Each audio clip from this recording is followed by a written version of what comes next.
Hi, this is Paul, and I'm continuing my series of comments on Jordan Peterson's Easter video. A video I released at the early part of the week is Jordan Peterson and the History of the Christian God, where I ran through kind of the development of God as he comes about in the Christian faith. Video I released yesterday, Jordan Peterson, Sam Harris, Bart Ehrman, Dr. Drew, Brent Shapiro on human sacrifice, where I talked about human sacrifice and how that plays out through the biblical story a bit. And I promised to do a video on understanding the symbolism of sacrifice. Sometimes people ask me where I get my ideas. I get them from doing ministry and reading. And like a lot of the ideas I have in this video, I don't claim that they're unique to me. I find them in the Bible. I don't always find them in other places. So however you want to categorize that, there it is. But just after continuing to preach through the Bible, read through the Bible, do the normal work that I do as a pastor in terms of biblical interpretation, reading the stories, trying to piece it together, trying to connect it to our contemporary world, these are the best answers I have to date. And as I promise with all of these videos, these are thinking out loud for me. To sit down and write, well, maybe that'll come at some point, but in many ways I'm still figuring things out, thinking out loud, trying to process and integrate everything I know when it comes to this. Now, at our last meetup, Tyler gave me a gift. He gave me Crabb's English Synonyms, which is a book I'd never heard of before. And I've been looking through it and enjoying it. And when I started to do this video, I thought, oh, I've got to look at this book and look for sacrifice and look at the synonyms of sacrifice and the etymology and the backstory. And this is quite an interesting book. Well, it didn't have an entry for sacrifice. So I looked up offering and found some things there, but little disappointed. But I'll keep enjoying the book and keep working through it. So I want to talk about the symbolism of sacrifice, because sacrifice is obviously a very old and nearly ubiquitous, universal aspect of human life through whether it's cultic or formal or metaphorical or symbolic or something that we just identify in each other. Sacrifice runs throughout human relationships. So maybe some definitions. An ancient cultic practice of killing, burning, destroying something of value to a god for a relational purpose. And often those relational purposes are different. It might be an overture asking for, you think of Agamemnon offering his daughter for favorable winds so he can go and attack Troy.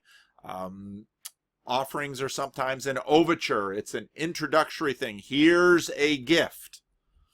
It might be a transaction. It might be, okay, if you offer me favorable winds, I will offer you my daughter. There might be a quid pro quo in there. And often vows have that nature. You think of Jacob wakes up from his dream of seeing the stairway to heaven, and God has promised him to make him a great nation, basically reiterates Abraham's promise, and Jacob stands up and says, I'll give you 10%.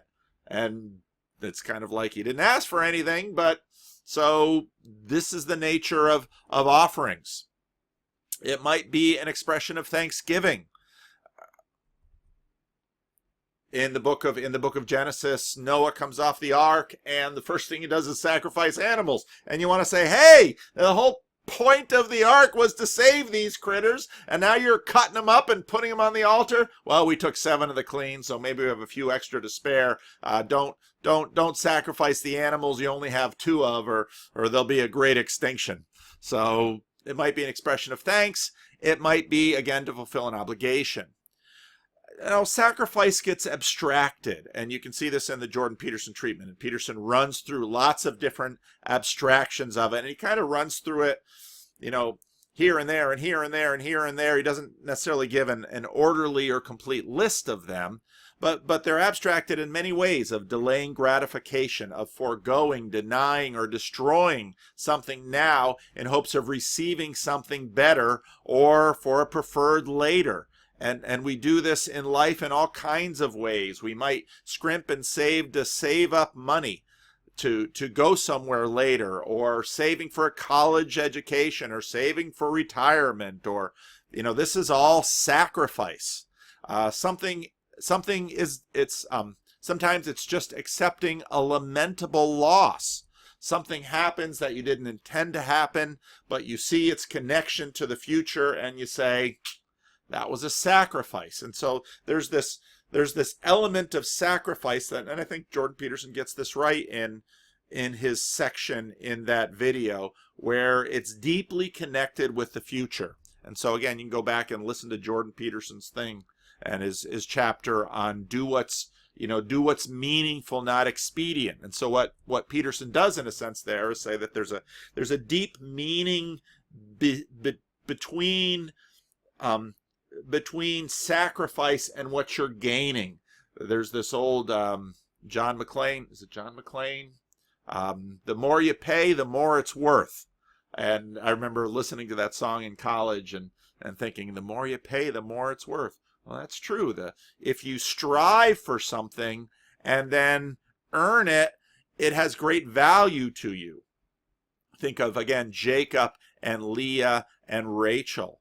You think of the difference between inherited money or lottery money and money that you've made out of the sweat of your brow. The effort gives value to the money, not the other way around. Sacrifice has all of this connected to it. And so the experience of meaning, and of course meaning is pretty important in Peterson's thought and in Peterson's idea about psychology and how this all fits together.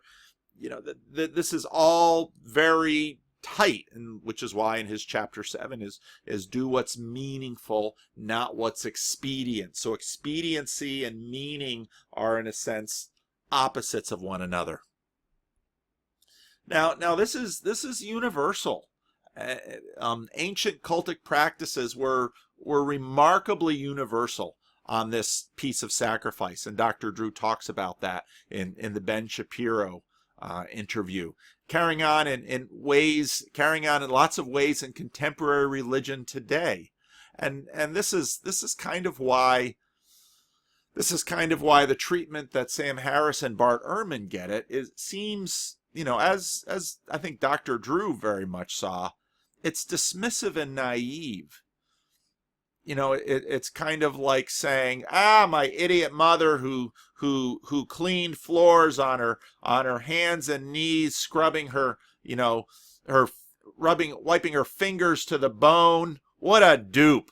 That's not a sacrifice. I got FAFSA to pay for me. It's the stories behind these theologies are ancient, and they're deep, and they're rooted. Now we might look at them and say, oh, this is just God beating up his son to forgive other people. You don't have to, it's like if I, had to kick the dog in order to forgive my son. Well, actually, if you sit down with a psychologist, you might say, what does it mean to kick the dog to forgive your son? I just did my Rough Draft for Sunday video where I talk about Joram, in a sense, kicking the dog, wanting to kill Elisha because God hasn't rescued his city in time. And so this dismissive nature isn't, and I think this is part of the reason psychologists like Jordan Peterson and Dr. Drew, what's his last name, Pinsky? I don't remember.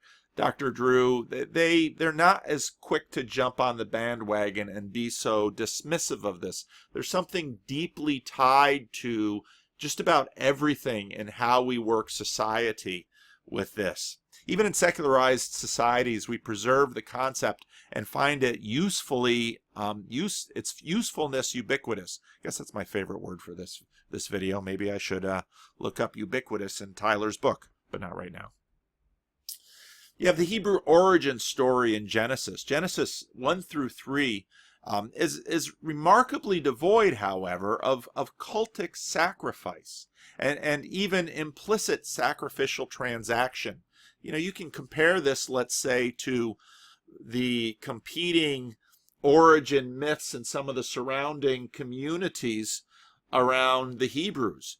Marduk, in a sense, sacrifices the body of his mother Tiamat in order to construct the world. Sacrifice and violence and killing were common parts of creation myths in various cultures, but they're completely absent in the stories in the Bible. We don't even see a thank offering for the remarkable generosity shown by the Creator God, such as the creation of the woman. We get a song, but there's no sacrifice. We don't have Adam reaching back and grabbing a ram and say, "Oh Lord, thank you for this woman. Here I sacrifice this ram."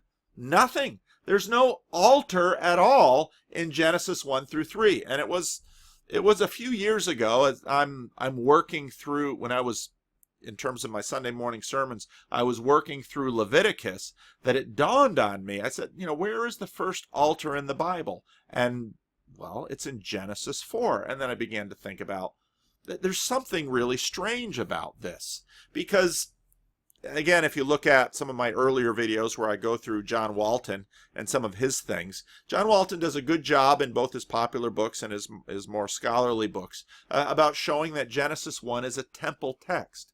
Well, ancient temples always, or almost always, had altars. Sacrifice was just part and parcel of relating to the gods. Altars were the ubiquitous technology of meaningful relational communication with the gods and the conveyance of transactionality. Now, there's a bunch of words for you, but there it is. That's what it was. And no altar appears until Genesis 4. Why? Well, altars and covenants aren't themselves the relationships between the gods and people, but they administer and they facilitate the relationships. The relationships are prior to the means we have of overcoming the difficulties in them. The altars and covenants facilitate the relationship, but they aren't the relationship itself. It's in some ways like your marriage vows facilitate the relationship in marriage, but aren't the marriage. The vows aren't the marriage itself. Now, is there sacrifice in a perfect order? I got this question a couple of times in the comments of my last video. For Christians, generally speaking, if you want to look at relational perfection, you look at the Trinity. And so in Christianity, the relational liturgies within the Trinity are ideal. Christian theology has long seen as the dance of mutual submission, other glorification amid the union of purpose between distinct persons. It took quite a few centuries for the Christian church to try to figure out this Trinity and all the balances. So is it a strict hierarchy of God the Father, God the Son, God the Holy Spirit? Well, if you have them as a strict hierarchy, then suddenly you have problems with their being equal. And so part of what the Trinity is always trying to work with, and this is part of the reason Christian theology has the shape it has, is right there in the Trinity, Christians are working on these two problems of hierarchy and equality. And so it's a triangle, which seems to have, which is one of the simplest low resolution drawings of hierarchy, and circle.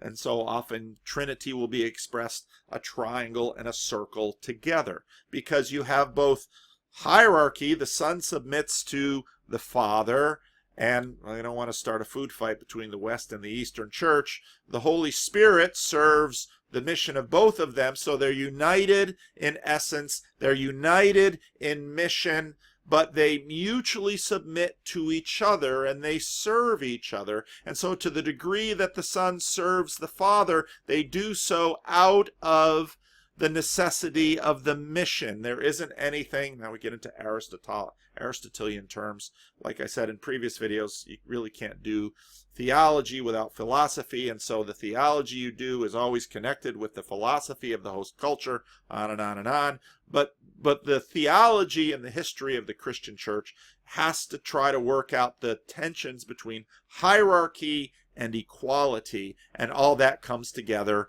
in the theology of the Trinity.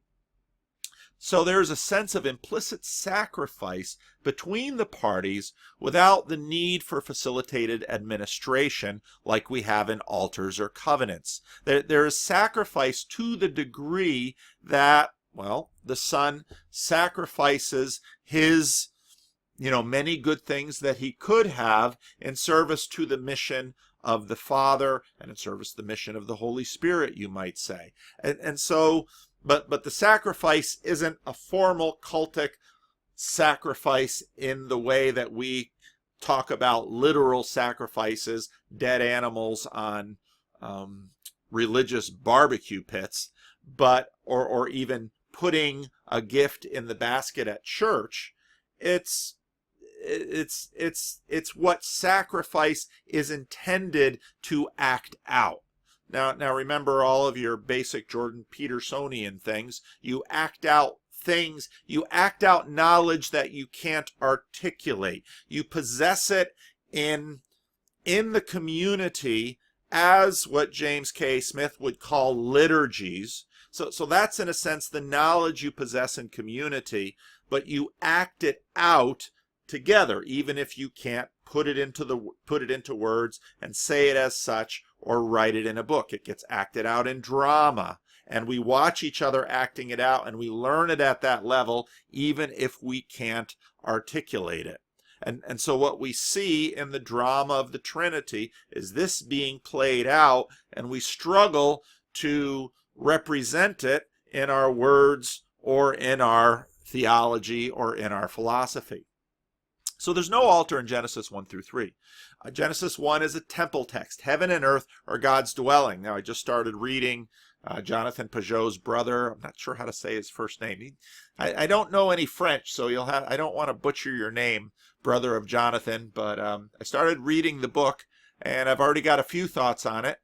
But one of the things I liked about the book is that the strong emphasis on heaven and earth, because that is a corrective from some of what happened through history, that the focus in contemporary American and Western Christianity has been heaven and hell.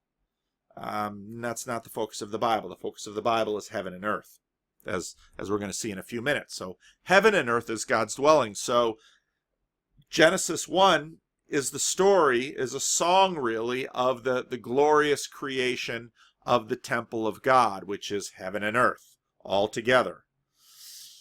Genesis 2 is the temple garden. So we change venues of the story, and now we zoom into the garden. And Israelites in Babylonian captivity would have been familiar with Nebuchadnezzar's garden. And Nebuchadnezzar builds his famous hanging garden for one of his wives that missed the mountains. And Babylon, of course, is on flat land, and so he builds a mountain. And now we get into all of the mountain symbology that is in the Bible that Jonathan Pajot speaks so well about and helps to articulate. So Hebrews would have had an understanding of gardens. More contemporary people, you have the Palace of Versailles, and you have the gardens for the Palace of Versailles. And so Genesis 2 is the garden. The man and the woman are the gardeners. They're the caretakers. Not just these ancient royal gardens weren't just plants. They were also animals and zoos. They were ways to manifest the glory of the great king.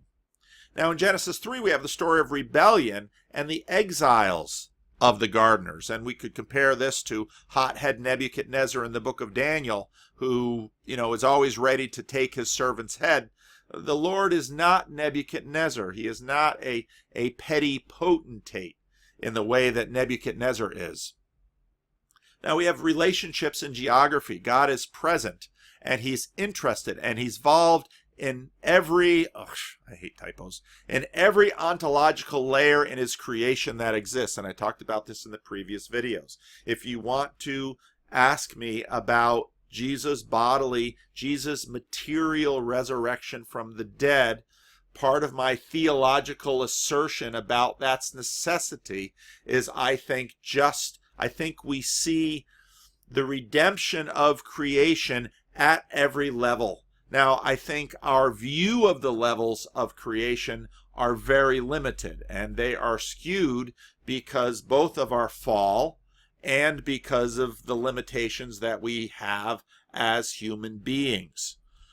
So we know God is the creator of the material level. We know God is the creator of the relational level. And there are more than we can see or imagine. Now you might, again, if I'm reading, I want to say Matthew, because that would be the anglicized version of his name, I assume. You might notice that I am highly reluctant to use the word spiritual. And I follow, in a sense, another Peterson in that, who is Eugene Peterson, because once we use this word spiritual in our present context, the word spiritual is like a chaotic snake, and it goes off in all kinds of different directions right away. And so I would choose to use relational here, because in many ways it's easier for us to understand in a concrete, acted out way that relational is vital even if it's not material. And this is part of the reason I'm not a materialist, because as Peterson notes, with hierarchies, with the story verse that we live in, it's the relational governs the material. And I know C.S. Lewis uses the word spiritual. The Apostle Paul uses the word spiritual. But when you get into 1 Corinthians 15, when Paul uses the word spiritual, he almost always uses the word as spirit, meaning connected to the Spirit of God, which means in submission, which basically in our culture we use the word spiritual as immaterial. And that's a perfectly legitimate definition of the word spiritual, but it tends to be a little untethered in the way that the Apostle Paul wouldn't like it to be untethered. So there's a rather large sideline for you. But God's work of redemption is on every layer of his work of creation. And so I make this little diagram, heaven and earth, absolutely as low resolution as I can. Maybe I could get rid of the lines, but I think something would be lost. This is the Genesis 1 representation. There's heaven and earth are one at the beginning of the story. Now you get to the end of the book of Revelation, and heaven and earth will be one again. And in fact, the entire story of the Bible is the story, and I think, again, I like Matthew Peugeot's emphasis on this in his book. The entire story of the Bible is the story of heaven and earth and the relationship between them. Now what happens in the rebellion, also known as the fall, is that heaven and earth get cut off.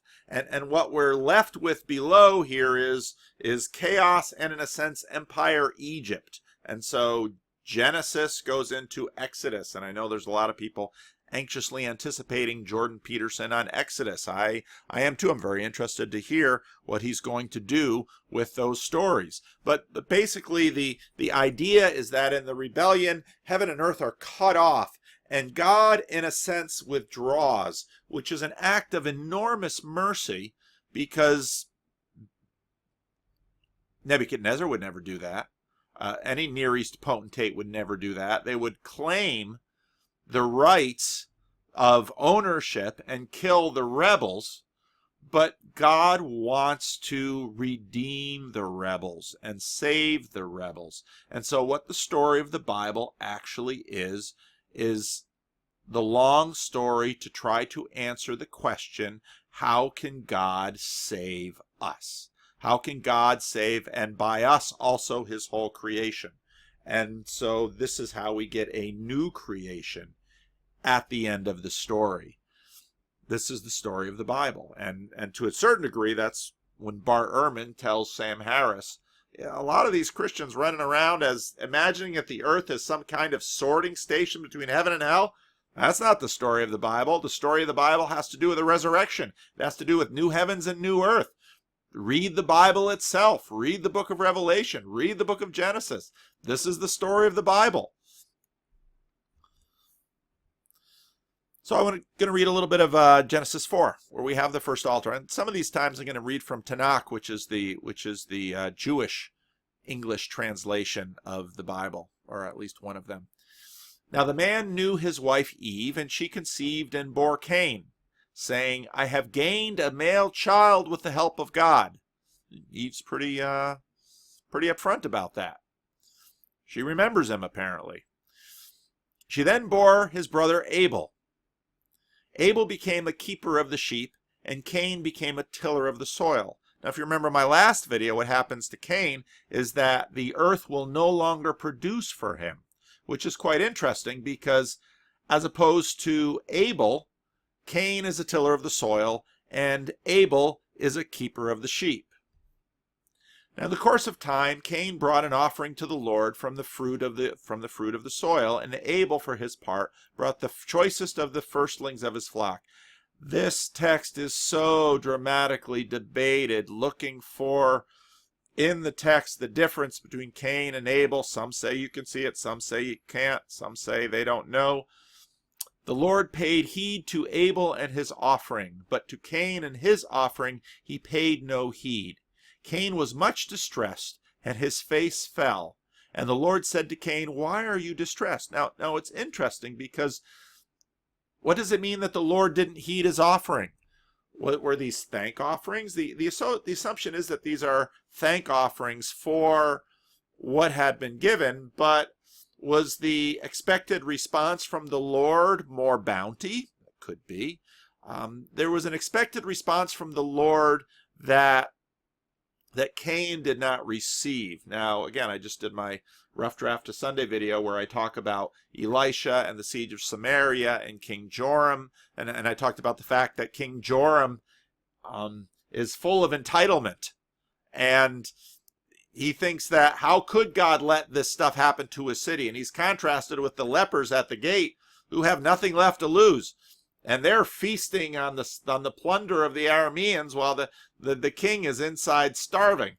And so if you want to listen to that, you can listen to that. I'll probably post this video for Saturday, and I will have posted the other one on Friday. But in any case, something happens here, and the Lord receives Abel's offering in a way that he doesn't receive Cain's offering. And what this does for Cain is make him resentful and make him angry, and both seem to see it. And so the Lord said to Cain, Why are you distressed? God hasn't cut himself off from Cain. Why is your face fallen? Surely if you do right, there is uplift. I really enjoy Tanakh. It's a really wonderful translation of the Bible. But if you do not, or of the Hebrew scriptures of the Old Testament, but if you do not do right, sin crouches at your door. Its urge is towards you. It wants you. Yet you can master. Yet you can be its master. You can master this. Now, what is a sacrifice in the dominant, most literal sense of it? It is taking something of value, usually a living thing, sometimes food, and you put it on fire, and fire consumes it and turns it into smoke, and the smoke goes up. Now, if you pay attention to the Genesis 1 representation, it makes perfect sense what a sacrifice is, what an altar is. Altars translate, consume. You take the thing that you're offering and you turn it into smoke and you send it to God. Short of a stairway to climb your little beast up to God, or short of an elevator to put it on up to God, this is the most basic way to send your animal or your child or whatever it is you're sacrificing, to send it to God. In some temples in the ancient Near East, they'd have holes, let's say, in the bottom of the temple, and you'd throw your offering down the hole. And, well, maybe that says something about where you think the God of that temple lives. He lives down in the hole. Well, the Lord lives up in the heavens, above the heavens, and so send the altar, send the offering up to him. Well, why fire? And what goes in? Well, what goes into the fire is a representative. Now, as food, it's representative of our lives because we depend on food. By offering food we could eat, we express gratitude and trust in our future. And again, remember Jordan Peterson's section on sacrifice. And we do this in all kinds of abstracted ways too. But it's the same drama that will playing out. So if you're in a church service and they pass the plate and you put something in, well, what do we call that in a church service? We call it the offering. Well, what are we doing? Well, we didn't bring in a chicken and we didn't bring in a goat. We brought in a check and we're putting money in the plate. Sometimes it's a guilt offering. Sometimes we've violated or offended or we want to somehow keep God off our backs. And again, you can look at Dr. Drew in the Ben Shapiro video talking about the Aztecs. And Dr. Drew was fleshing out some of those kind of things in terms of a psychological perspective on that. We owe something. And the animal stands in for us. The food animal, a clean animal, the best animal. This is why you don't sacrifice unclean things. It has to be yours. Now, unclean is a little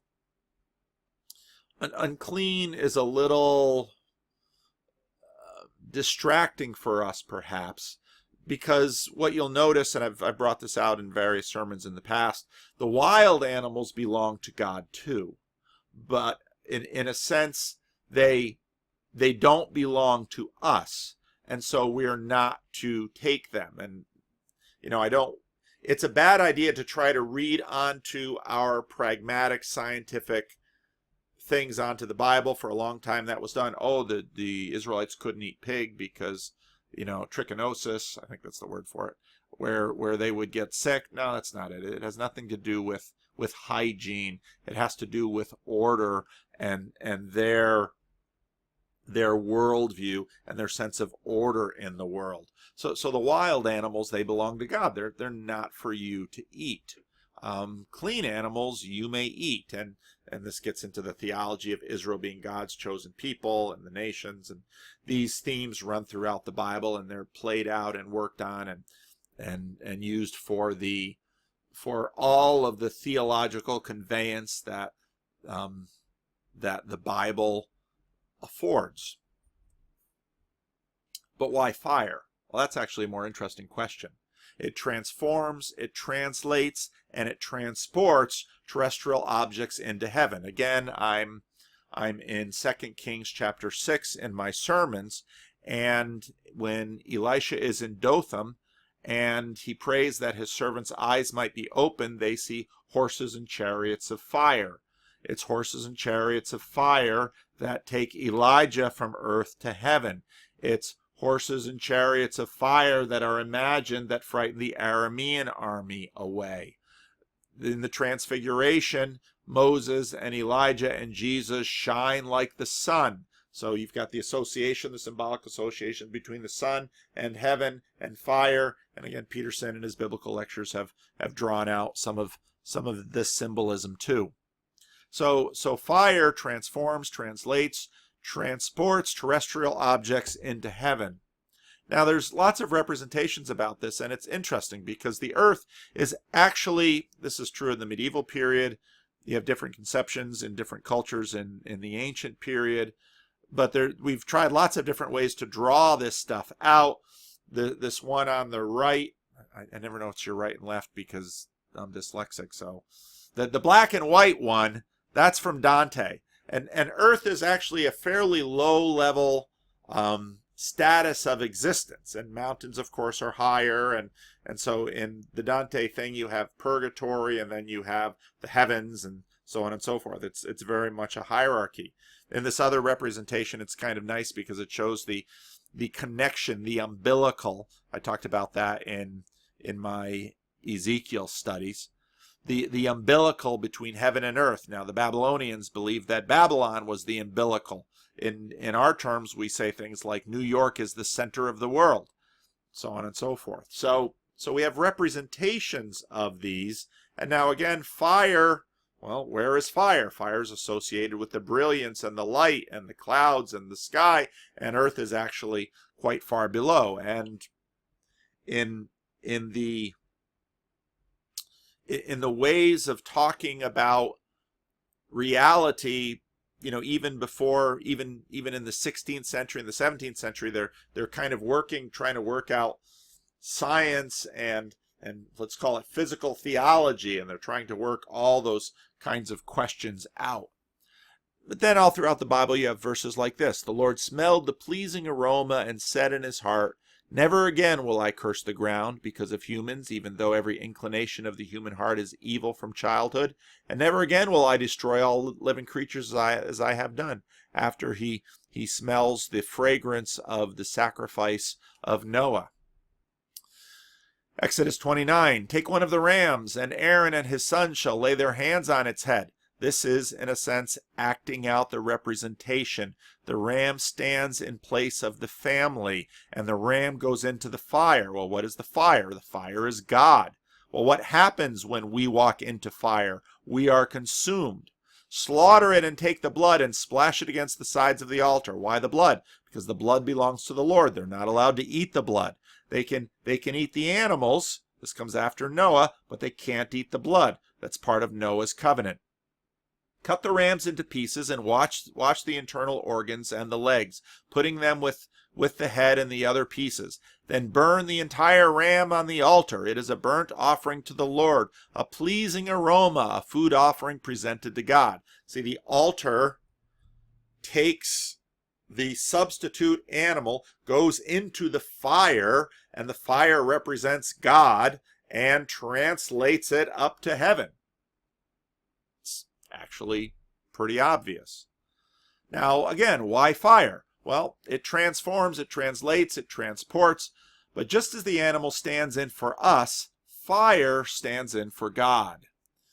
Now Moses was tending the flock of Jethro, his father-in-law, the priest of Midian, and he led the flock to the far side of the wilderness and came to Horeb, the mountain of God, another mountain. There the angel of the Lord appeared to him in flames of fire from within the bush. What was the appearance of the angel of the Lord? It was fire. That's how he represented himself to Moses.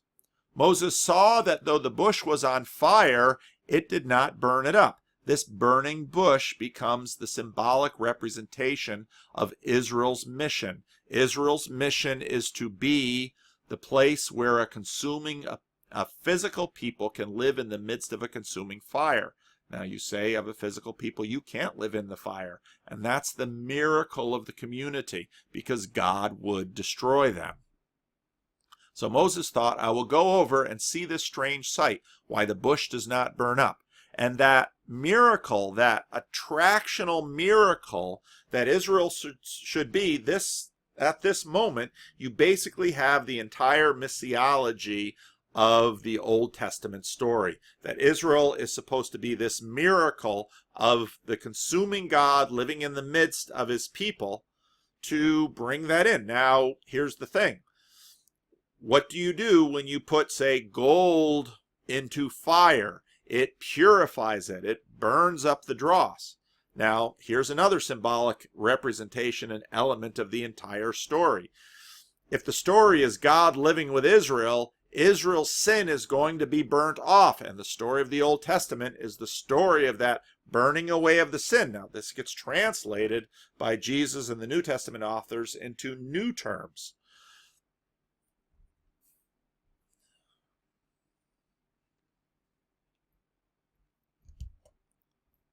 Take off my watch, it keeps turning on.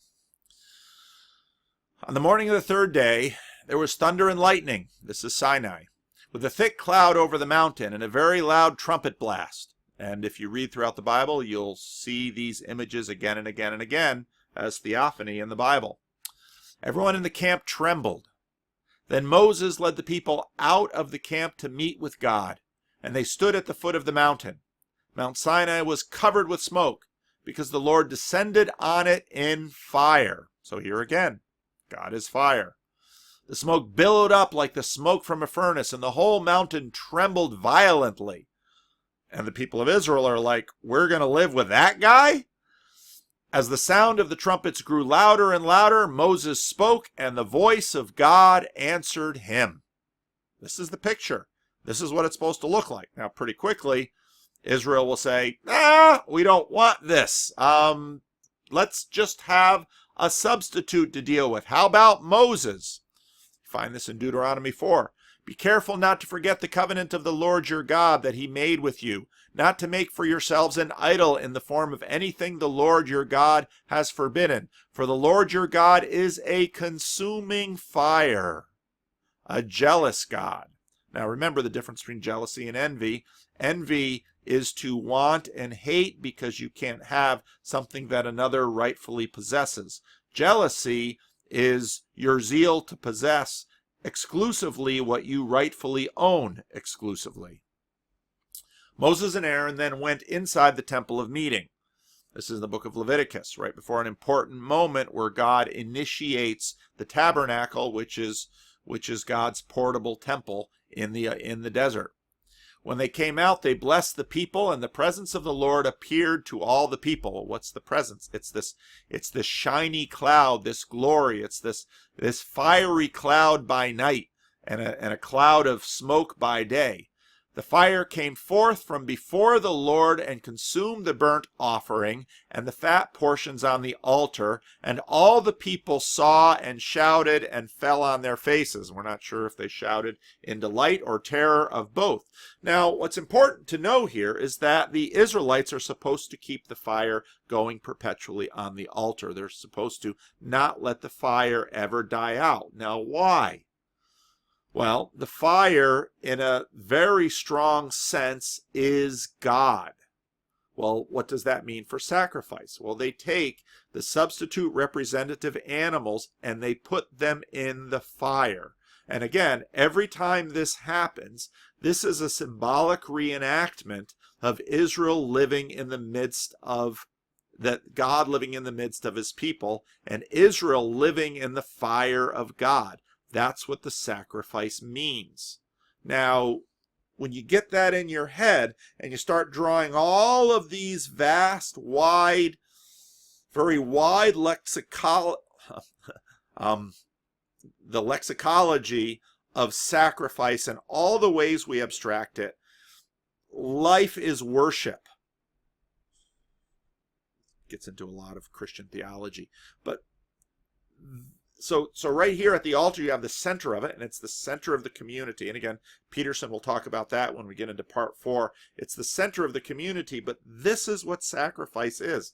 And it's interesting here, again, for Peterson in part 3 of his Easter thing. This is really, in some ways, the closest so far we've gotten onto the ontology of God and his argument for the presence of God, even if for Peterson, ontology is suspect because of his Darwinian epistemology, at least to the degree that he's willing to talk as a psychologist in public, so on and so forth, yada, yada, yada. Sacrifice here is right at the center. And it is right there, us living in the midst of God, but, you don't walk into a fire pit because you know what will happen. We'll be burnt up.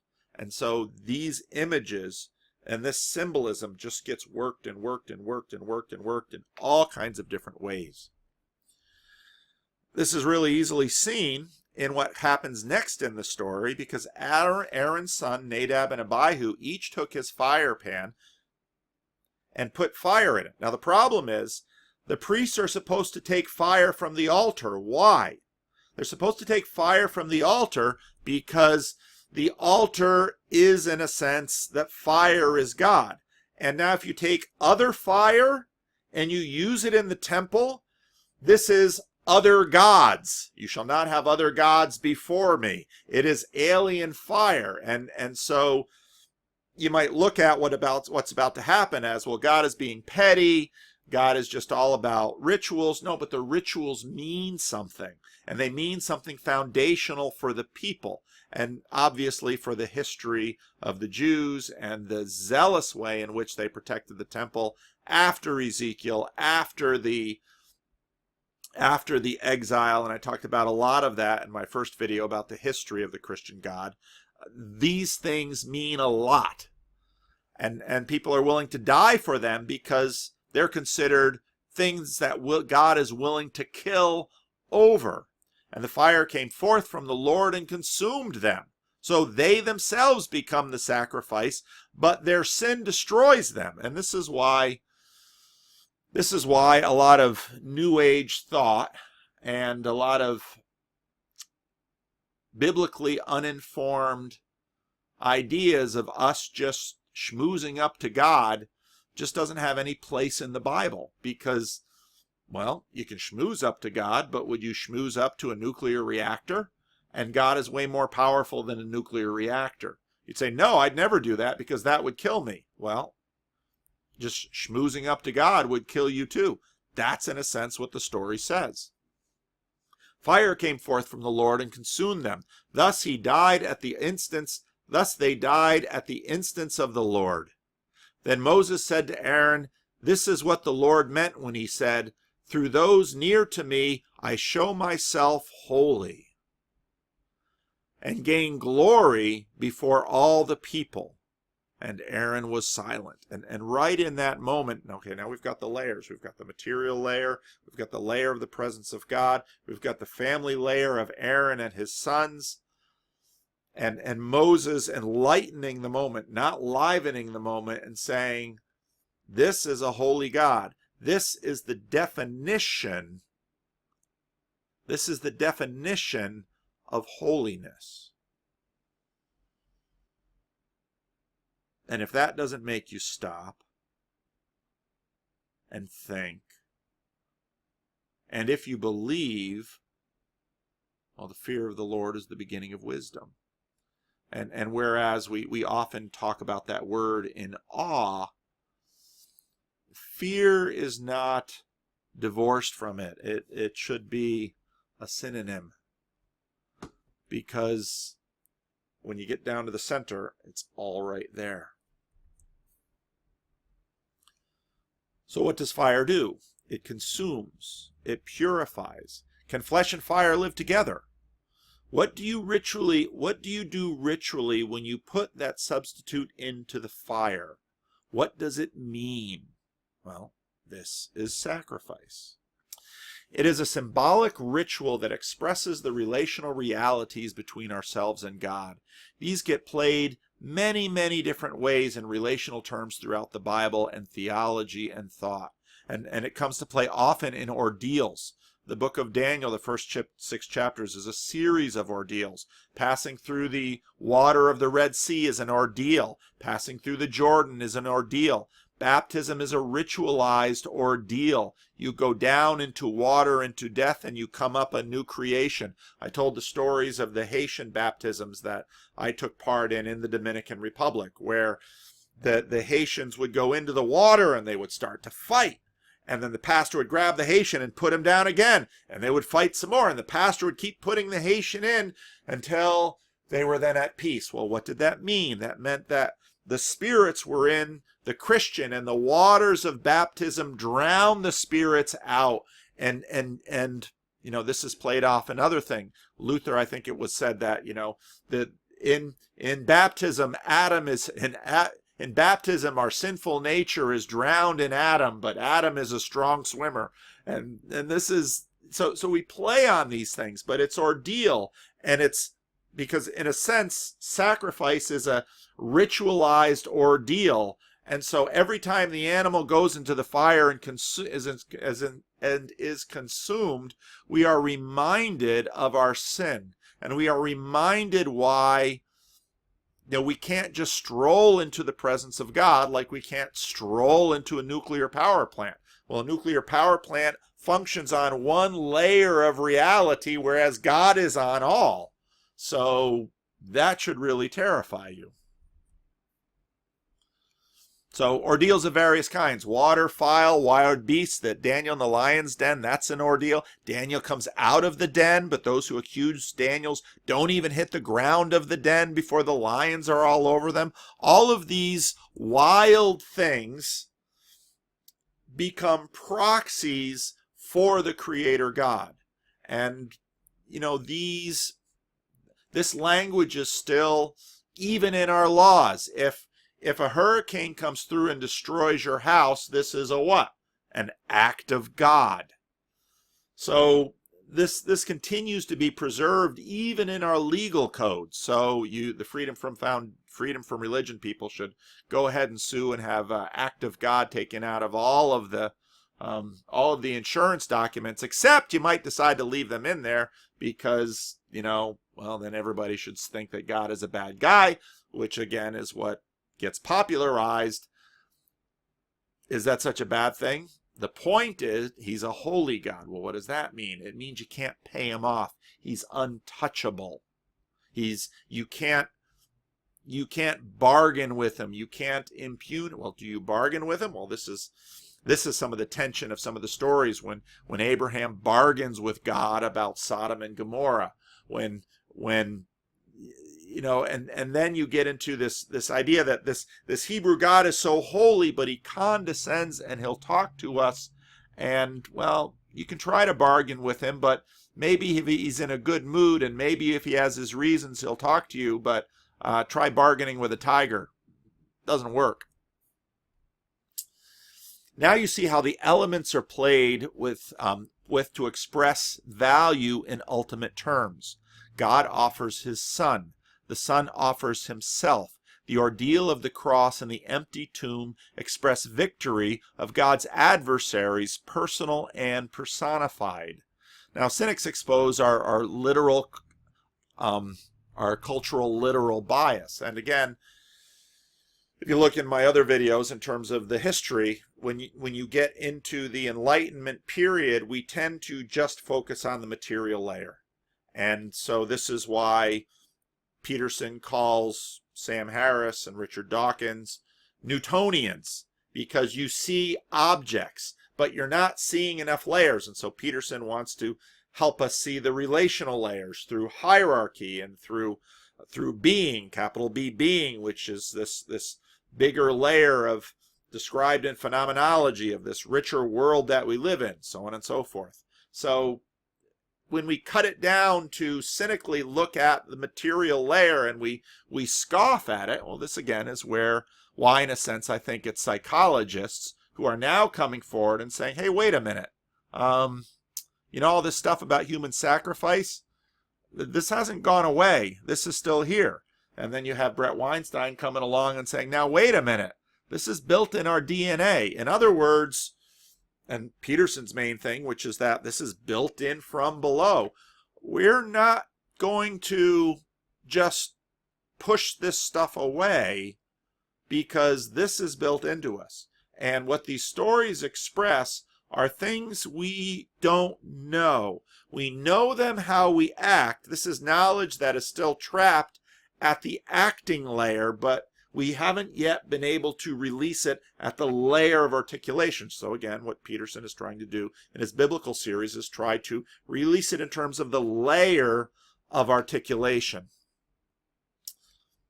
Just what I said before. The Drew Pinsky, yeah, that's his name, with Ben Shapiro talking about human sacrifice. Consummation. Well, what is consummation? Well, what do you mean when you say you consummate a marriage? Yeah, that's consummating a marriage.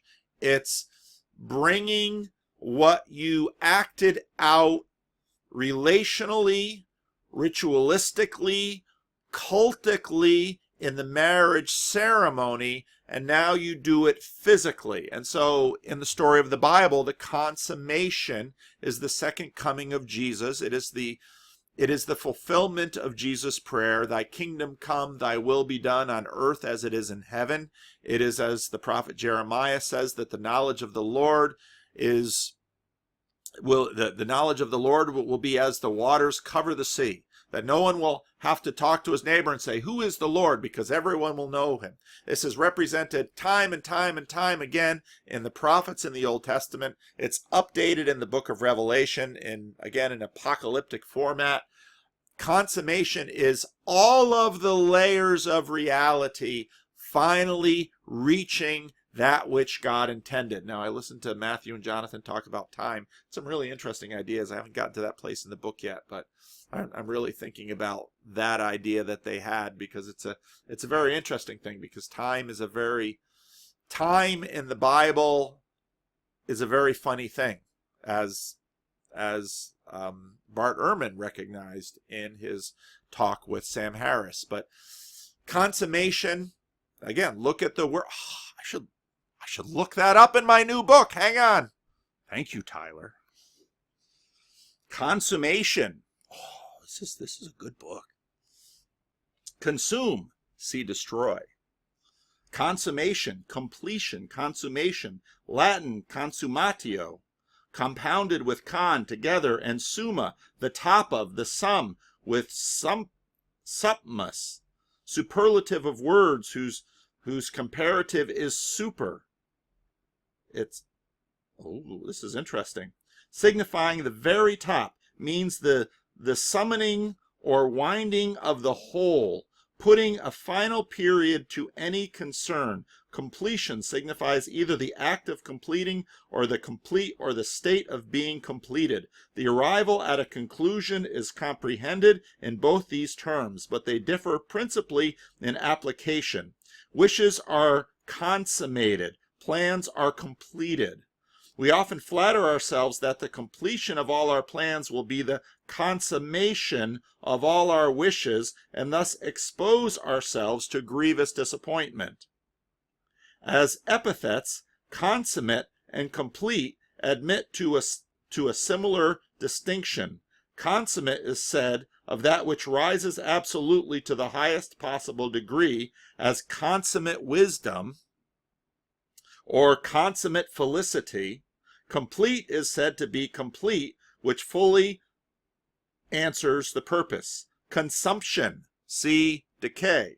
Age of decay, baby. Thank you, Tyler. Tyler said to me when he gave me the book after the meetup, he said, I really look forward to seeing how you use this. Well, I hope you see this, Tyler, because I learned something in that reading. The word consummation, and this is part of Peterson's point, that because of my familiarity with the word in the context of Christian liturgy and Christian theology, I knew it was big, but in terms of reading the synonyms and looking at good old Mr. Crabb's book, I have a bigger view of how big this word is. And so in a sense, consummation is connected with sacrifice. Jesus is pure and holy, and we can take fire or ordeal, substitution, and exaltation. And so this is where we see, again, in the Passion, where we have Jesus' crucifixion and resurrection, his ascension, his second coming. This is consummation, and the book of Revelation is, in a sense, consummation of it all. So there's the symbolism of sacrifice, and I hope it was helpful to you. I hope it helps you understand Jordan Peterson better. I hope it helps you understand the Christian story better, and the Bible better, and Christian theology better, and maybe help us appreciate what people have been talking about for thousands and thousands of years.